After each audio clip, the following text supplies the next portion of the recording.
spell if we're gonna take the day.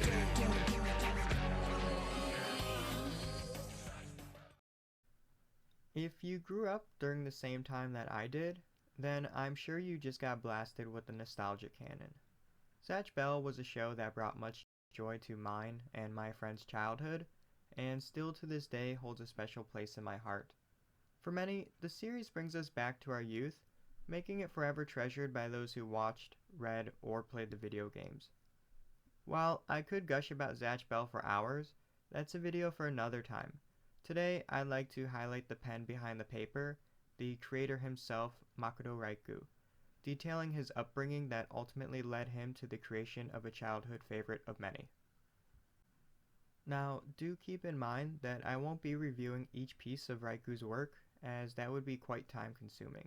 Instead, I'll briefly detail or discuss certain elements from each piece.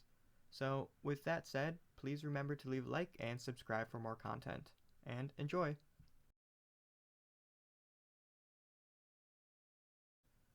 Born on August 23, 1974, in Gifu, Japan, Raiku wouldn't find his passion of drawing manga until his first year of high school. When reflecting on the early stages of his career in an interview done in early 2002 with Shonen Sunday R, Raiku states, "I just love drawing, and I was actually also thinking about becoming a painter, but I would look at things like Picasso's abstract paintings, and I couldn't understand why ordinary people had a difficult time understanding what was considered so valuable. So I thought I'd like to write manga that children can understand and enjoy. I thought I'd like to become that kind of manga writer. That has become a reality, so I'm really happy now." As his interest in drawing manga grew, Raiku made the bold decision to submit some of his manuscripts into Shonen Sunday. Unfortunately, the little experience he had in drawing manga resulted in his first several submissions being rejected and sent back. Despite this, his determination would increase. During his second year in high school, Raiku would travel 4 to 5 hours to directly hand his manuscripts to Shogakukan and their editors. His strong desire to succeed would spark interest in one editor, who would agree to become Raiku's advisor. This new relationship would allow Raiku to receive proper feedback and tips to improve his work. Subsequently, by Raiku's third year in high school, he had finally gotten the chance to show the world his artistic ability, making his debut with the series Birdman, a one-shot about a young pilot. Now, it's evident that Raiku's debut piece was the creation of a young, unexperienced mangaka, as it's not the cleanest, but this doesn't make it bad by any means. Despite such a great accomplishment, Raiku felt ashamed, as he states, "I wasn't as much happy as I was embarrassed. It's presumptuous to even compare my manga to others, but in comparison, it was seriously unskilled." Upon graduating high school, Raiku would make his way to Tokyo to study manga. Shortly after arriving, he would find himself becoming an assistant for Fujita Kazuhiro, creator of Ushio and Tora. Raiku claims that for months he was so nervous to touch a single panel of Kazuhiro's in fear that he might make a mistake. Amazingly enough, at the time of this interview, Raiku was still able to remember the first thing that he drew during his tenure as an assistant, that being a simple flower. As an assistant, Raiku was able to learn new skills that he lacked previously. However, as he continued to improve, the other assistants working under Kazuhiro did as well. Raiku always felt that there was a gap between him and the other assistants, with him being the lesser of the group. In spite of the negative outlook, this seemed to be a key motivation factor towards Raiku's early success, as he would release 2 short series, Genmai Blade and Aishu Hiro Baban. And it's during this time where we can observe Raiku begin creating a distinct artistic style within his character's facial and body features. Simple yet easily identifiable characters to the likes of Zatch from Zatch Bell and Taroza from Animal Land drew inspiration from the drawing style of Genmai Blade, while those with more flamboyant and silly designs comparable to Kanchome and Fulgore from Zatch Bell found their vision from the drawing style of Aishu Hiro Baban. With several short series and new techniques under his belt, Raiku was finally given an opportunity to write an ongoing series known as Newtown Heroes. The manga would be included in Weekly Shonen's monthly supplemental magazine called Super Sunday. Obviously, being released on a monthly basis, Raiku was able to focus on more specific aspects of his series, ensuring a more entertaining experience for his readers. Now, the unfortunate part about Raiku's early career is that not much information can be found on his series from that time. Not even years are really accurate. Some say 1994, some say 1992, but nothing ever is really true. Very few pictures do exist online, and although I live in Japan, I couldn't find any of these series, and I went around for a long time looking. It does appear, though, that all four of these works were released together. However, I can only find a volume translated in Portuguese, so I have no way of reading that. If there's any information or if these series are available in English or Japanese and you have it or know where I can buy it, please let me know as I'd like to review them in the future.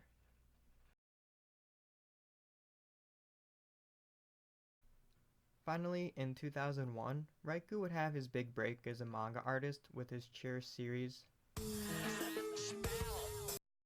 I know you wanted to hear that. Don't lie. It's okay. I did too. Zatch Bell, known as Konjiki no Gash in Japan, would premiere in Shogakukan's weekly Shonen Sunday magazine in January of 2001. The series immediately grasped the attention of a wide audience. Its quick success resulted in an anime adaptation starting in April of 2003. Near the end of 2003, Zatch Bell would receive its first award of Shogakukan's Best Shonen title of the year. Throughout the years, Raiku has stated in several interviews he is grateful for the fans and their early support. Without them, he would not be able to accomplish his dream of making a manga for children. 2004 would premiere the series' first movie, Unlisted Demon. Overall, the movie received mostly positive reviews, and for the most part I do agree with the reviews. The movie is well animated and it felt engaging enough to keep my interest. However, my gripe comes with the lack of the support cast, as they seem more of a second thought for a large portion of the movie. Despite this, I do recommend it to any fan of the series.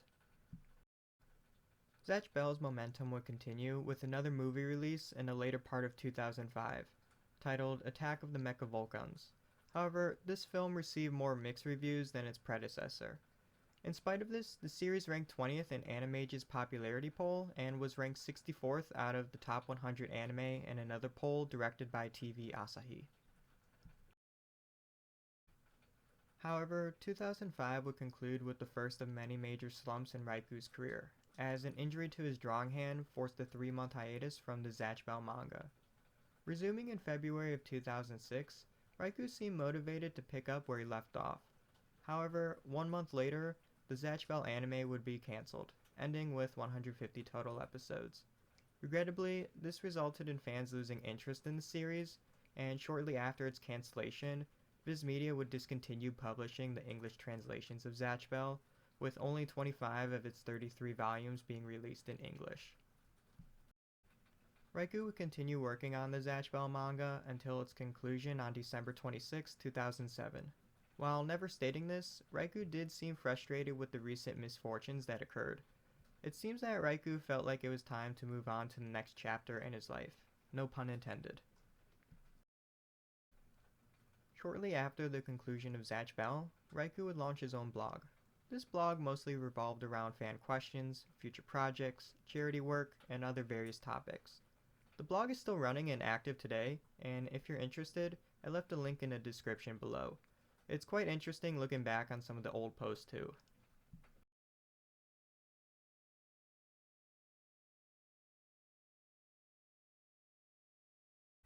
In June of 2008, Raiku would take legal actions against his now former employer Shogakukan after several of his colored works turned missing.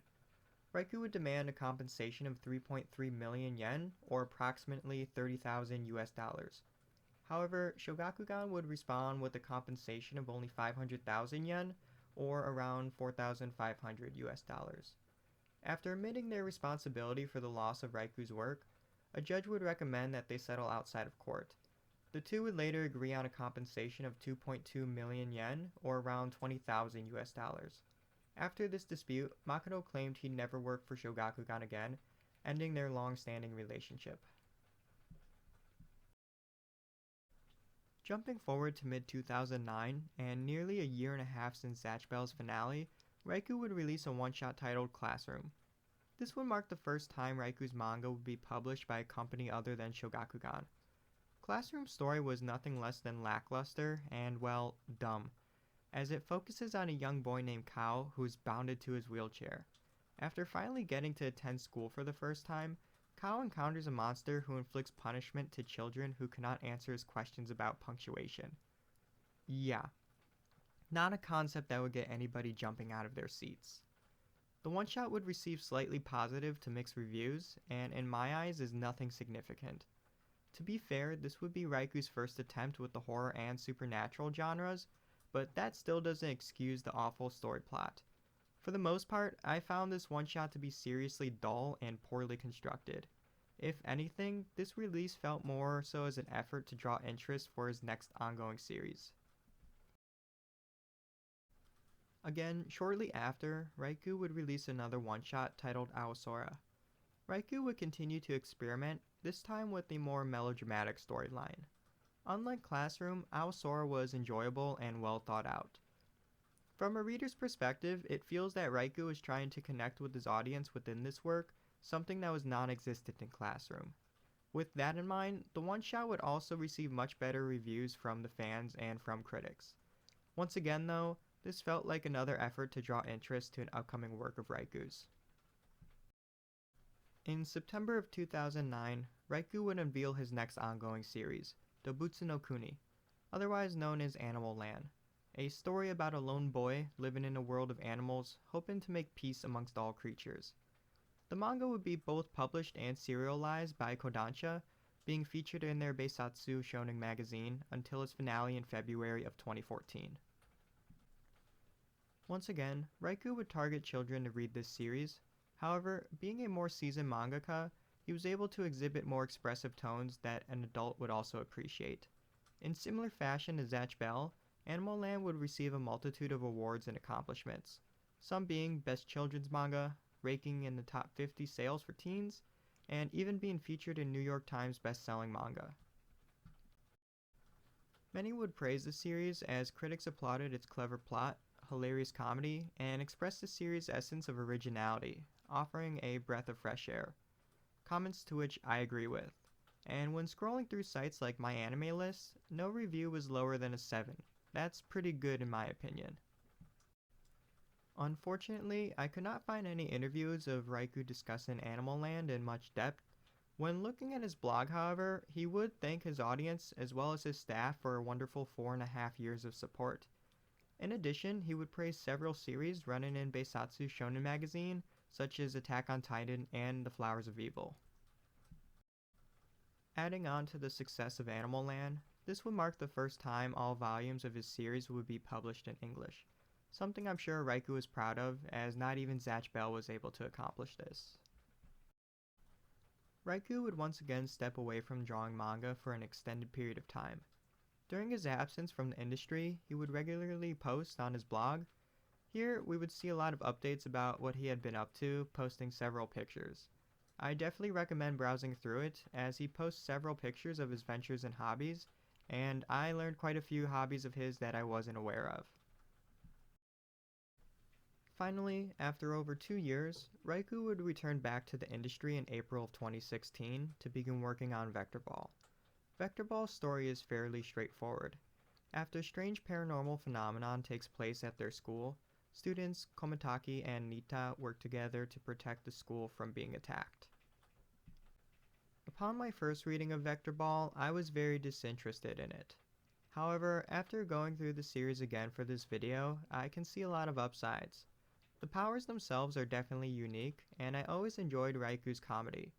However, there are still 2 major pieces missing from this series: an attention-grabbing cast and a creator's will to write. In under a year, Raiku would ask to discontinue the series. In an article written by Anime News Network, they would state, Raiku explained on his blog that it has ended due to his own weakness. The manga was not pulling well, and his editor proposed a new story development, but Raiku found it too unpleasant to write. In the month between the story meeting and his deadline, Raiku began to feel it was hopeless, so he sent an email asking to end the series. He stressed that the problem was with him and not the editor, who he said contributed many good ideas in the past. Raiku's wish would be granted, and after 11 months of working on the series, it was all wrapped up. In total, there were 45 chapters, spanning 4 volumes. From a fan's perspective, it's easy to view this series as Raiku's biggest disappointment. Since the conclusion of Vector Ball, Raiku has yet to release his next title. Still to this day, he updates his blog at least once a month, and is a very active Twitter user. It seems that he's in a good place, and maybe one day he will return with a series that brought as much joy as the likes of Zatch and Animal Land. All in all, despite the many ups and downs of Raiku's career, he still played a significant role in many childhoods, including mine. If you'd like to keep up to date with Makoto Raiku and any potential information about a new series release, please check out his blog or follow him on Twitter, as I'm sure he will announce something on there at some point. But until then, thank you for watching my video. If there's any mangaka you would like me to make a video on, please let me know in the comments down below. And until next time.